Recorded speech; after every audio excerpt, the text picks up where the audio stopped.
7 prill 1939, për Shqipërinë shënon ditën e pushtimit nga Italia e Benito Mussolinit. 86 vjet më vonë, historiani i njohur Marie-Glen Kasmi boton raportin e ministrit gjerman në Tiranë, Eberhard von Panwitz, të cilin e raportoi në Berlin vetëm disa ditë pas pushtimit italian.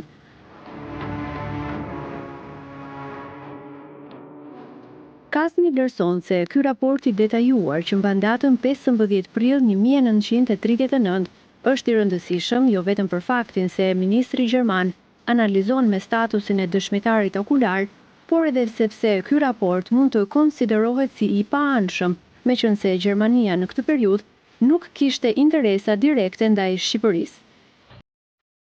Sipas historianit Kasmi, ky raport gjendet në arkivën e Ministrisë së Punëve të Jashtme në Berlin. Referuar asaj çka shkruhet në të, ministri gjerman shprehet se italianët dëshironin të shtinin plotësisht në dorë Shqipërinë me negociata dhe dhurata, pa përdorur dhunë ushtarake dhe duke e mbajtur mbretin zog. Në raport, ministri Panwitz, ndërsa analizon situatën, arrin në përfundimin se plani për pushtimin e Shqipërisë i ministrit italian në Tiranë u dëmtua nga këshilltari italian për edukimin e rinisë në Shqipëri.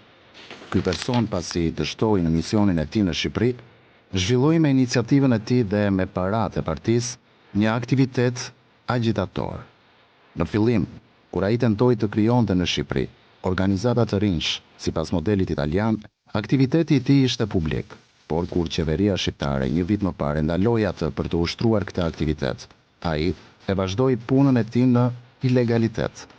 Në vijim të raportit flitet për negociatat mes ministrit italian dhe mbretit zog, por edhe për këtë ministri gjerman shpreh rezervat e tij. Fillimisht ministri italian i ofroi zogut ndihmë, dërgim trupash ushtarake ose anijesh luftarake, nëse ai ndihej i rrezikuar. Mbreti e refuzoi ofertën. Pa u thënë asgjë italianëve, ai urdhëroi mbledhjen e rezervistëve dhe rriti numrin e ushtrisë së tij të vogël.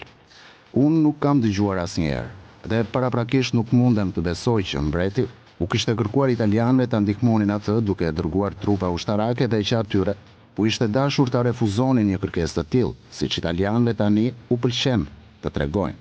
Në raport, ministri gjerman i referohet periudhës kur Gjermania aneksoi Bohemin dhe Moravin dhe, thot ai, Italia kuptoi se nuk shpresonte për një fitore të shpejtë ndaj Francës. Kësaj, në kuadër të zgjerimit të zonës së influencës, aneksimi i Shqipërisë përbënte për Italinë objektivin më të lehtë dhe të parrezikshëm për t'u kapur. Fillimisht, ministri italian i bëri me gojë propozime qeverisë shqiptare të cilat mbreti i refuzoi, duke i konsideruar ato si të papranueshme, se ato binin në kundërshtim me pavarësinë e vendit të tij. Nuk vonoi dhe pushtimi nisi, një ditë më pas, e premte 7 prill, ndërsa në të gjitha portet shqiptare u afruan anijet luftarake italiane dhe zbarkuan trupat e tyre. Të gjithë italianët që zbritën të parët në tokë u vranë apo u plagosën. Atëherë anijet luftarake filluan të qëllonin drejt Durrësit. Munda të numëroj 8 sulme. Zjarri i armëve të rënda ndiqej nga zjarri i armëve të lehta.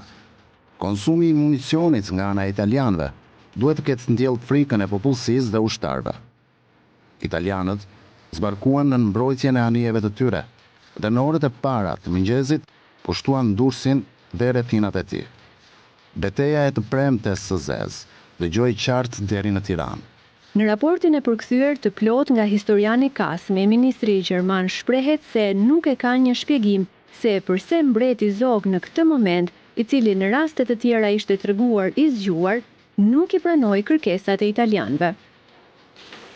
Në të vërtetë mbi Tiranë nuk u hodh asnjë bombë, e me sa duket, lajmi i frikshëm i bombardimit u shpërnda për të boshatisur rrugët për nisjen e ministrave.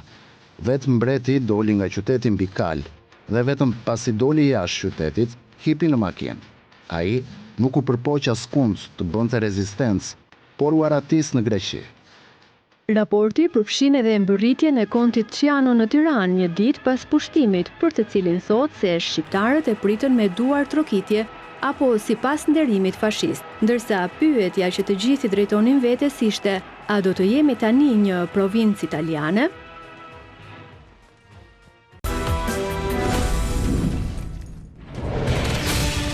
Marilyn?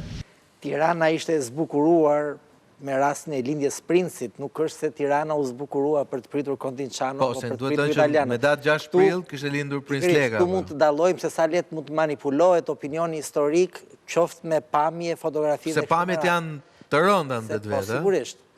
Por që është dhe raporti i ministrit Amerikan në Tiranë, shumë i detajuar, që i dërgon ai me njerë pas pushtimit. Dhe ai ka atje një përshkrim të situatës së ditës së 7 prillit në Tiranë, ku ai thotë që fare ullët mbi qiellin e Tiranës fluturonin 300 aeroplan luftarak italian. Pra një show i frikshëm fort.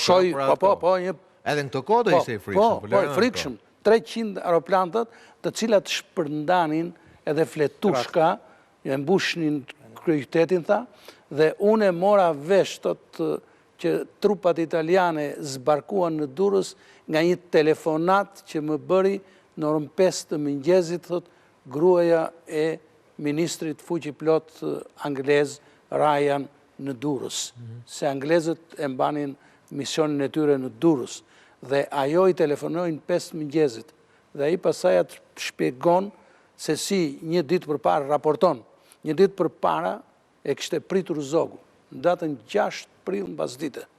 Më priti, thot, dhe kam bërë, thot, një bisedë shumë interesante me të.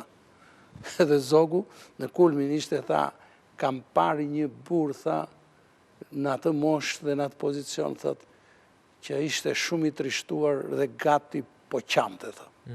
E shpjegon këtë, edhe thot, dhe në pezmatime sipër, tha, më tha, në qoftë se do të kisha 30 aeroplan, tha, në dispozicion, tha, 15 aeroplan do t'i drejtoja për në Romë, tha, për të goditur Romën. Po, më pak, profesor, këtu shtrohet ai diskutimi sa e duan, sa e kanë dashur këtë vend ata që apo e duan ata që drejtojnë këtë vend dhe këtë kom. Sepse themi këto dëshmit janë kontradiktore. Paraqesin një sovran i cili ishte i dobët, ishte i dobësuar ndoshta nga marrëveshjet që kishte bërë më herët me Italinë për të siguruar pushtetin e tij personal, patjetër. Por nga ana tjetër shikojmë dhe një mbret zog të dëshpëruar në ditët e fundit.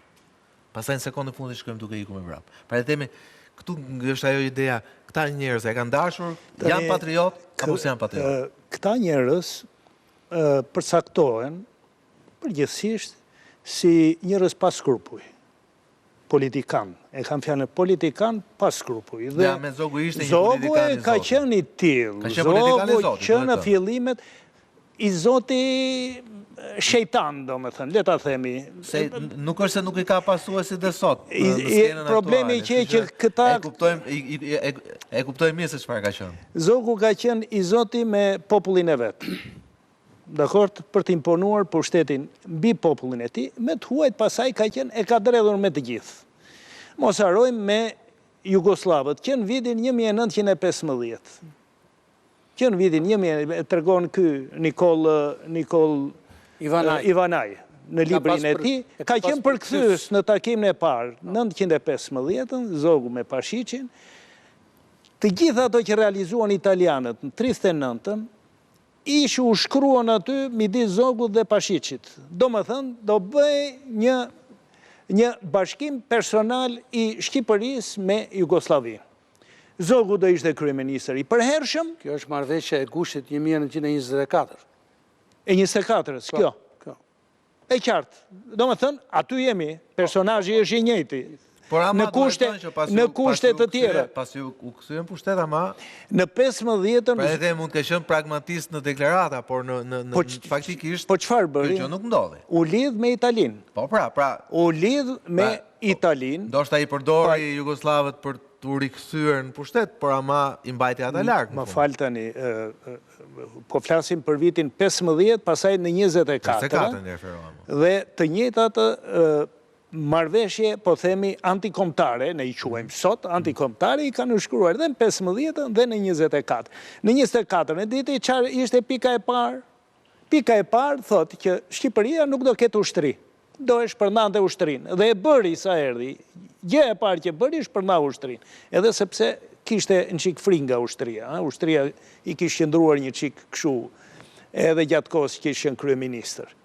Edhe të tjera, lëshimi, aty u vendos dhe lëshimi i Shënaumit, aty është vendosur dhe të tjera lëshime jashtëzakonisht të rënda. Jugoslavin me Greqin në 33-shin me mbylljen atyre shkollave private, që u thamë, që u bë sebepi, po si ishte thjesht ajo, dhe u prish dhe me Italinë, se u mbyllën shkollat, po themi fetare italiane, se shkollat private italiane.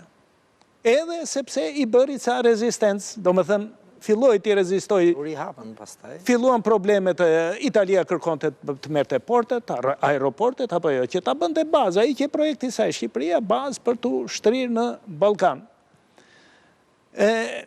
Bazë kësaj bëri një farë rezistence, italianët e trashën zërin, ju këtu e përsëri Jugoslavis, në 36, në 8, edhe Greqis, ju kërkoj dhe UA, se si jepte më para Italia. Pra, le temi, ju toni që Ahmet Zogu ishte politikan i zoti, por jo një patriot i mirë. Tani, po thash, qëfar kupto me politikan? Unë të thash, a i hoqi ushtrin, gjën e parë që bëri në 24, kër erdi në djetor, hoqi ushtrin, e shpërnda ushtrin.